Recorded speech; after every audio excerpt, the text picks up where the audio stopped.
What's up, everybody? This is Big Hurt, fresh out, life after the penitentiary, and I'm here with the homie Suave, the gangster of porn, XXX, and I just caught up with him in traffic not too long ago.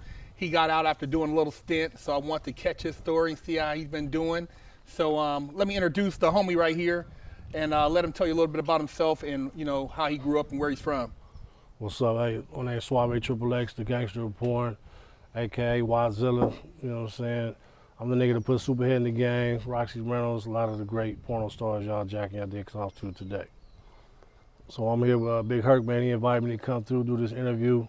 So I'm gonna share a little bit with y'all. What y'all want to know, man? What you trying to know? So Suave, tell the people, like, where'd you grow up at, man? Where are you originally from? I'm from Delamo, East Coast Crip, and Carson, Delamo block.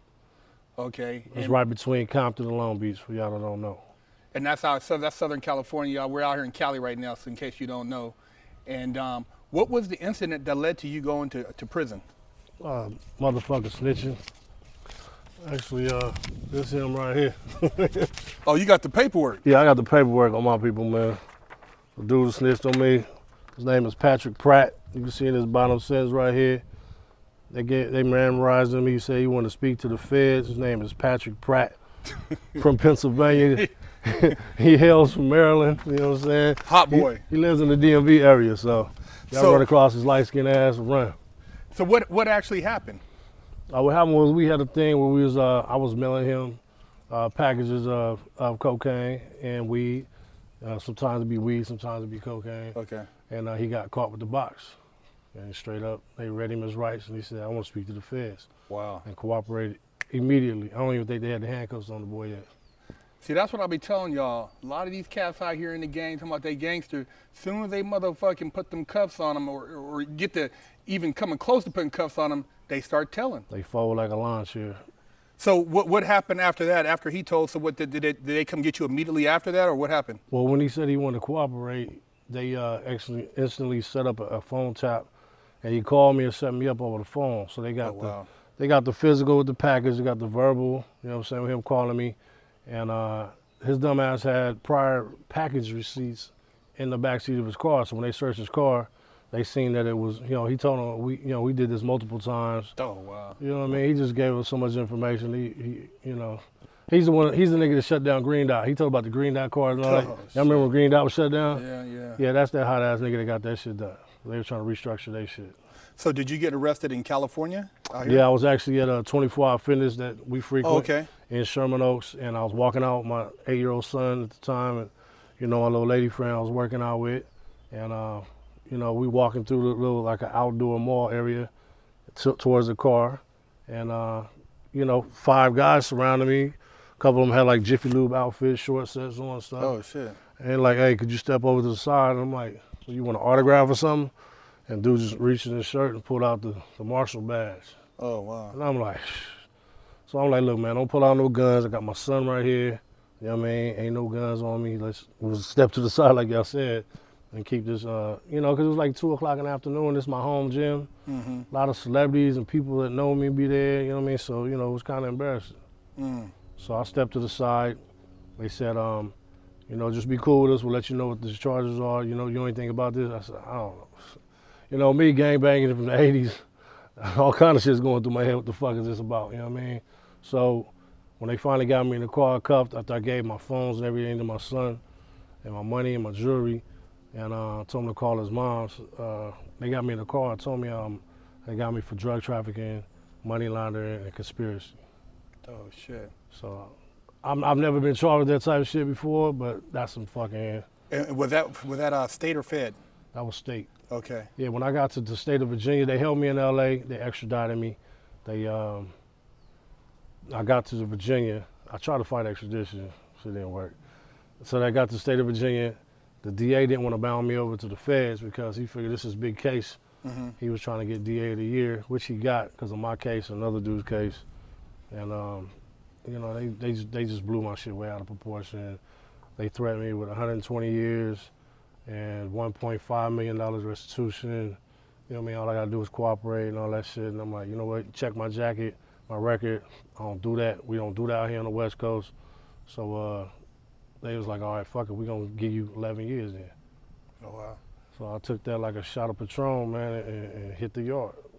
So, kind of describe your court process. Did you have a paid attorney or you have a public pretender? What was your situation? Yeah, what happened was I got a state appointed because I was in Virginia. Okay. Virginia is called the Commonwealth. I didn't know shit about the Commonwealth. I know everything about it now. I mean, stay your black ass, white ass, Mexican ass, Asian ass, where the fuck you is, out of Virginia, because they don't discriminate. They hanging everybody, and they call it the rocket docket. Oh, shit. So what they do is they get you in, sentenced, booked, trial, all that shit. You in prison about 90 days. Damn. In prison. Oh, yeah, shit. there's no pushing the back, dates and all that. No, they booking you and hooking you, and it's a wrap. Yeah, I literally got there August 1st, and I was sentenced probably by like October 16th, something like that. Oh, wow. Yeah, so I mean, I keep my paperwork with me. I got all that shit with my court transcripts, just for sucker shit, you know what I mean? Just for, you know what I mean? A real motherfucker like me has been in these streets. This is my fourth state bid. You know what I'm saying? I've been in prison 3 times in Cali. Been to Chino, Delano, all up and down motherfucking Cali prisons and shit. For all y'all real motherfuckers been there, y'all know me, y'all know the process, and it ain't nothing nice, you know what I'm saying? But, you know what I mean, it made me the man I am today, so ain't no regrets, no worries, you know what I'm saying? Grew up gang banging in the streets, running yards in the pen, all of that shit is part of the process, man. It's what made me who I am today, the gangster of porn. So what'd you do with your time in Virginia? Like, you know, when you hit the yard, man, what was that like? You know, because I know Cali, you know, it's a lot different when you hit yards out here, especially in the state, because it's a lot of gang banging and shit and racial tension. I mean, what was going on out there? Totally opposite. There's no politics. There's no gang banging. A white boy came up to me with a cup of coffee. Like, hey, brother, you want a sip? I was like, what? Like, hell yeah, let me drink from that, man. You about to get fucked up. I'm waiting for him to get fucked up, right, by his own people. And everybody's just, hey, brother, you want half my burrito? Damn. Like, wow. Yeah, no, that's crazy. Whatever phone, you get on any phone. I'm like, wow, this is fucking You can amazing. use any shower, any toilet? Yes, any shower, What any about toilet, what any about sink, sitting down in the chow hall? all of that. You eat in the dormitory where you at. They bring the trays to you. Oh man, you just sitting there. That's Everybody crazy. is chilling. It's so. Wow. It's all about what you want to do with your time. So, at the age of 40, I got my GED. Congratulations. It's on something that. I could focus on and do. Something I couldn't focus on out here because I'm too busy watching my back and, you know what I'm saying, listening to little Spanish. I know what the fuck they talking about over here, this and that and the third. I can't concentrate on shit. So out there, you know, they had me in the hole like the first 4 months.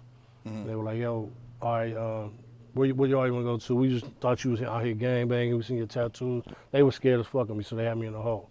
I told them I didn't want to come out the hole. I'm in a one-man cell by myself. I could do mine by myself. Because everything I did in life, I don't regret it. You know what I'm saying? I could live with myself. They were like, nah, man, you got to, you know, you want to go to school, get your GED or something like that? And they was like, there's a teacher right there. I looked over at the little chick, little white chick, nice little tight dress on. She had like a little TA, little Cuban chick that was from Florida helping her. I said, fuck yeah, I'm gonna get my GED. Motivation. Motivation. So, I mean, sometimes what it takes, you know, we men, you know what I'm saying, we lead with our dicks. But, you know, it's what got me my GED. I took the pre-test. She said if I do this good on the real test and then the pre-test, I'll pass it. I'm like, what are you talking about? She's like, no, you did very good. So I passed the test on my first try. Oh, wow. I got my GED. They put us in caps and gowns, and they gave us a graduation. Oh, shit. And this is the city jail. This is before prison. Oh, wow. So it was amazing. So then I went to the drug treatment program to try to get some time cut. You know, I didn't do that shit. That shit didn't work. But in the drug, in that program, they tell you to write about your life. So I started from the beginning where I got a white racist dad, you know what I'm saying, he used to beat on my black mother, he used to try to beat the black off her, this and that and the third, whoop. And that was how you end the program. Oh, wow. Before I could finish that story and read off my story to the class, I got into it with a dude, just some minor shit, and they kicked us both out. So here I'm back in the hole again. I'm like, fuck, what the fuck I'm gonna do now? So I kept on with that story. And I kept writing that story, and I wrote a book that's 430 pages long about the story of my life called How I Became the Gangster of Porn. It's from the first day I was born to my first porn shoot. on my first set. So it's an interesting book. For those of y'all that may know me, or may be a fan, or may think you know me, you don't know shit till you read my book.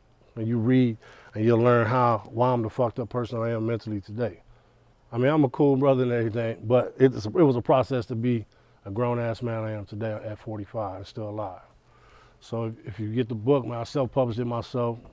You know what I mean? It's on Amazon, Create Space. It's on BarnesandNoble.com. You know, you have to get it online. Plug. So Suave, how much time did you actually end up doing off that 11-year sentence in Virginia? So what they do out there, they're notorious for suspended time. So they suspended 6 years, 10 months off of my 11-year sentence, which left me 4 years, 2 months.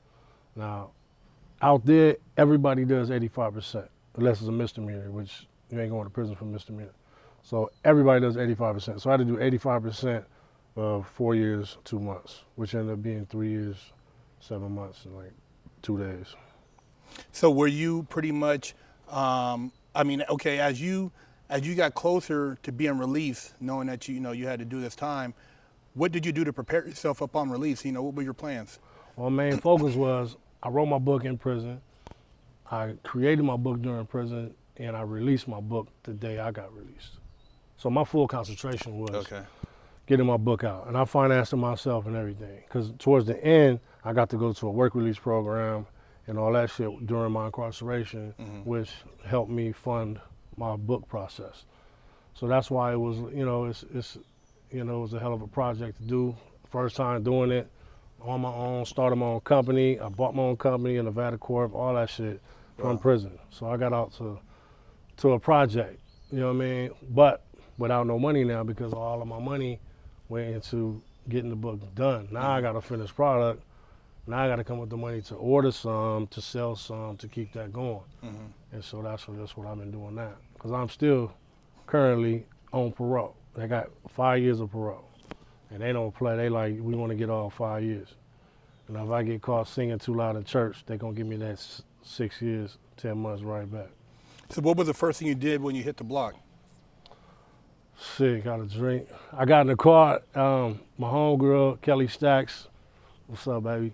She drove all the way from Maryland to Virginia to pick me up.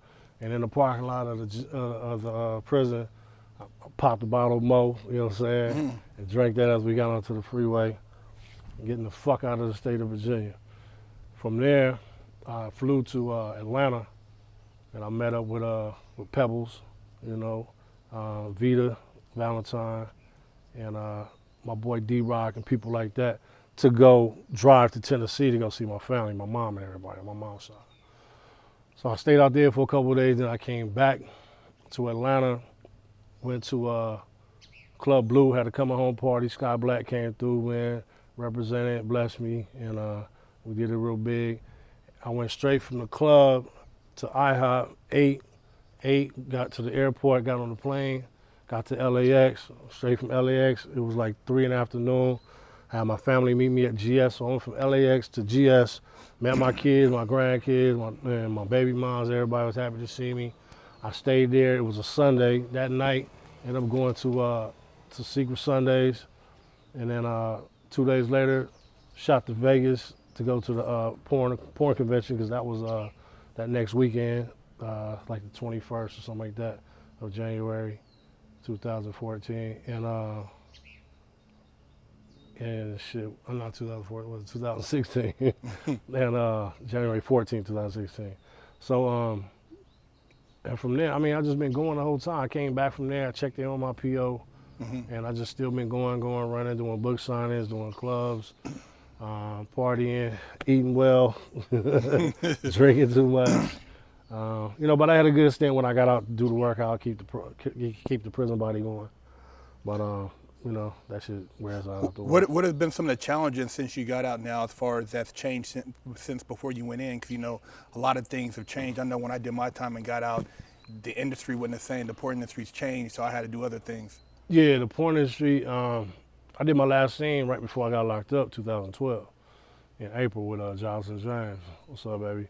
And when I got out, I had no desire to do porn no more, because I seen the new cats in there. These motherfuckers like Metro, Motherfuckers kind of buy boys, and then my boy Mark Anthony, nigga did a tranny porn. It's like, Oh, I didn't hear about that. oh, Oh, sorry. what? I'm sorry to get Oh, shit, I didn't know that. This is real live Oh, shit. shit. This is a real Mark reaction. went out like that. I didn't know he did that shit. Damn. No, he did a tranny porn. Oh, Yeah. wow. He Yeah. must be desperate. Just recently. What? Yeah, so. Yeah. Oh, shit, Mark. Yeah, so. Wow. Yeah, it's crazy. So, Damn. if a legend like that can go out like that, bro, that we sitting here, me Fuck, and we him, been- and him, we've been Yeah. banging bitches out together. Wow. I can't trust these new booty young dudes, these body boys, down low niggas, all that shit. It's too dangerous, man. Wow. I value my health, and I'm free.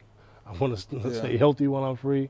I got 4 beautiful grandkids I want to watch grow up, and you know, that shit, it's not worth it to me. I survived the industry as long as I did, clean, you know, clean bill of health. Yeah, yeah. I'm trying to leave this world the same way.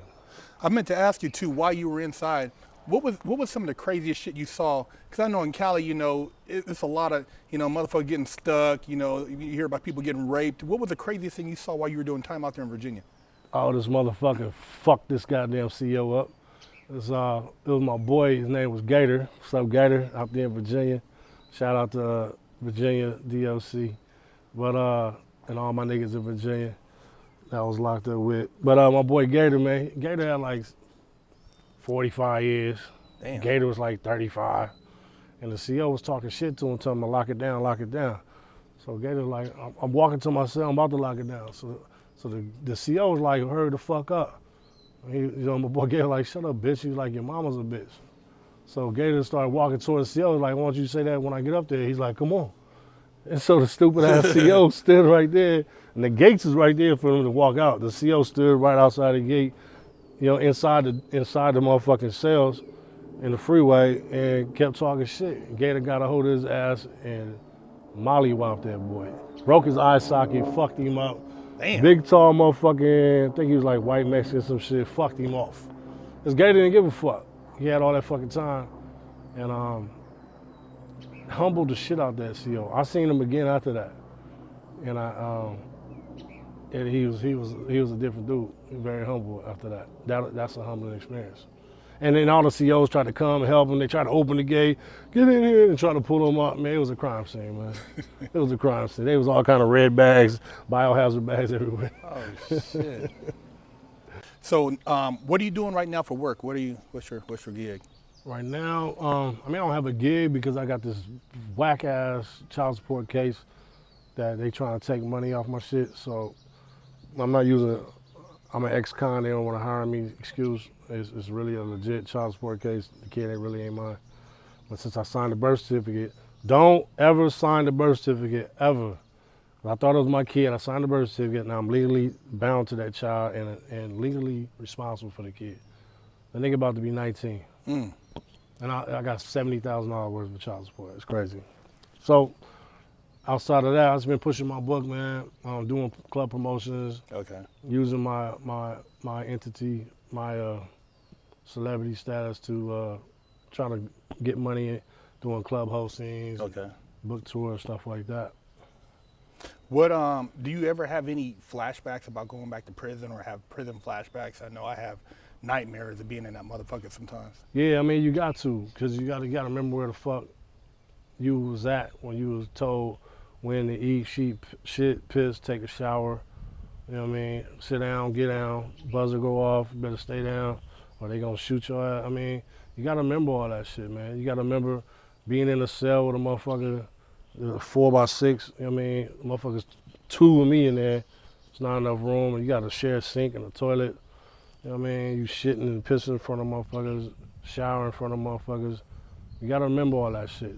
So I always have flashbacks of if I fuck up. I always check myself like, all right, let me chill out. Driving illegally, I ain't got my license, do the speed limit, you know what I'm saying? This motherfucker gets up, you know what I mean? So it's just like, you gotta remember that shit, man, because like that, it could be gone. And I got 7 years over my head, 6 years, 10 months over my head just for jaywalking. What would you tell youngsters out there getting into trouble on the road to prison? What advice would you give them? Stop it, stupid. That's what I'll say. Don't fucking do it. If you're on the road getting in trouble, you need to stop it. You know what I mean? If you're young enough and you still got your parents around and you ain't fucked them over, if you're 13, 14, thinking you hard, grab a skateboard, man. You know what I'm That's saying? what I tell them. Grab a fucking skateboard, some rollerblades, do some other shit. Break your arm or your leg. You think you hard and tough? Try that shit. You know what I'm saying? Try getting a fucking job. I had a job since I was 15, but before that, I pushed a lawnmower with a gas can. I've thrown papers. I worked for McDonald's, Carl's Jr.'s. I worked for LAX Airport before I ever got a felony. I've worked for Coca-Cola. I've had a lot of jobs before I got into this career called porno that chose me. I didn't choose this career, it chose me. And, you know, I embraced it. You know, I've capitalized on it, and I'm still going to continue to stay in the industry, you know, behind the scenes. I still function the conventions and award shows. But if you think you want to get in trouble and you're going to get away with it and you're not going to go to prison or be dead, think again, because that's your fucking destiny. That's good shit, man. And I'm really glad that we were finally able to connect. I know we've been going back and forth and you being out of town doing your thing. So I appreciate you taking the time to actually give us this interview and to share with our fans. You know, why don't you plug everybody with your social media stuff, so if they want to get at you as far as email or your Instagram or Twitter, whatever, go ahead and plug everybody with that information. Yeah, if y'all got some solid business, want to get at me direct, my email is SUAVE, spelled correctly, SUAVETTHEAUTHOR @gmail.com. My social media is SUAVEXXX_COM. That's Instagram and Twitter. I got a Snapchat, The Real SUAVEXXX, THEREAL SUAVEXXX.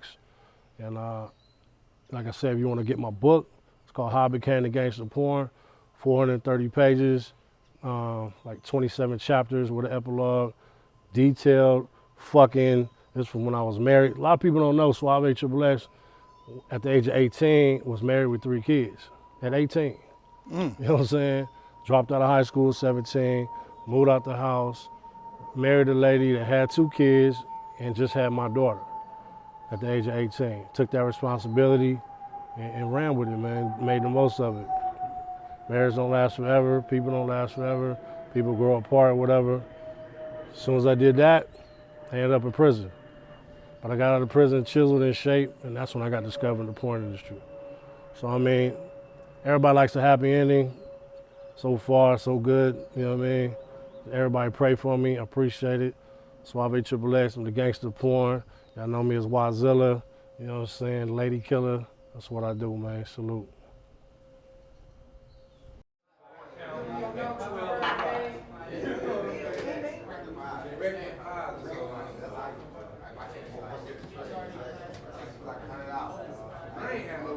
I ain't had no beans and hot dogs. Beans and hot dogs.